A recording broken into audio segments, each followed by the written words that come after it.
Parlons de quelque chose de très intéressant, si vous avez un animal qui souffre d'arthrose, c'est cette possibilité de soigner autrement. Et dans cette vidéo, je vous propose deux compléments alimentaires qui sont aussi puissants que l'antidouleur classique. Quand un animal souffre d'arthrose, on conseille en première intention de faire de l'antidouleur non stéroïdien. Alors, il y en a plein sur le marché, je ne vais pas tous les citer, mais il y a le Metacam, il y a le Rimadyl, il y a Oncior. Tout ça, ça fait partie des recommandations un peu internationales de la gestion de l'arthrose. Des recommandations avec lesquelles je ne suis pas forcément d'accord, parce que moi je dis toujours qu'on peut commencer largement par des compléments alimentaires, on peut commencer largement par des plantes. Le seul problème qu'on va avoir avec les antidouleurs non stéroïdiens, c'est les effets secondaires, surtout au long cours. Problèmes d'estomac, ça c'est très fréquent, mais aussi les contre-indications avec les problèmes d'insuffisance rénale. Si vous avez un chien qui est arthrosique et qui a les reins qui ne sont pas terribles, généralement, il y a une grosse, forte contre-indication d'utiliser ces antidouleurs non stéroïdiens.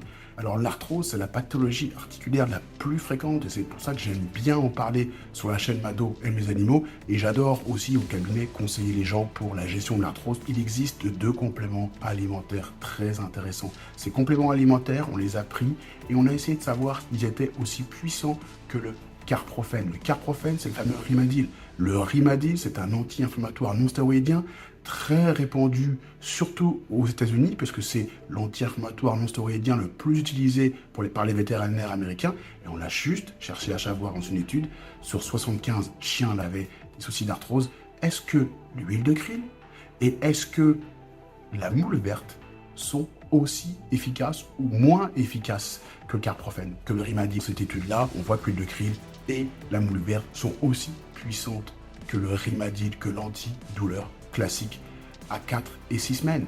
Donc si vous avez un chien qui souffre d'arthrose, vous pouvez toujours faire cette moule verte que vous pouvez d'ailleurs obtenir chez le vétérinaire. L'huile de krill aussi existe. Je vous donne deux dosages. Pour la moule verte, vous allez donner 250 mg pour 10 kg. Et pour l'huile de krill, là c'est un peu plus technique. Il faut comprendre la composition de l'huile de krill, voir l'étiquette, voir s'il y a un dosage en oméga 3 et donner 500 mg pour 10 kg d'oméga 3. Donc si votre animal souffre d'arthrose, introduisez cette huile de krill, introduisez cette moule verte dans son alimentation.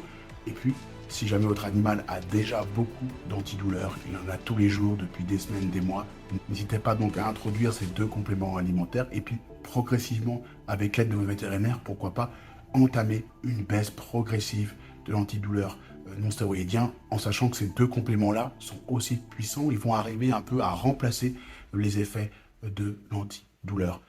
Merci de me suivre et de me soutenir, et à bientôt pour d'autres contenus.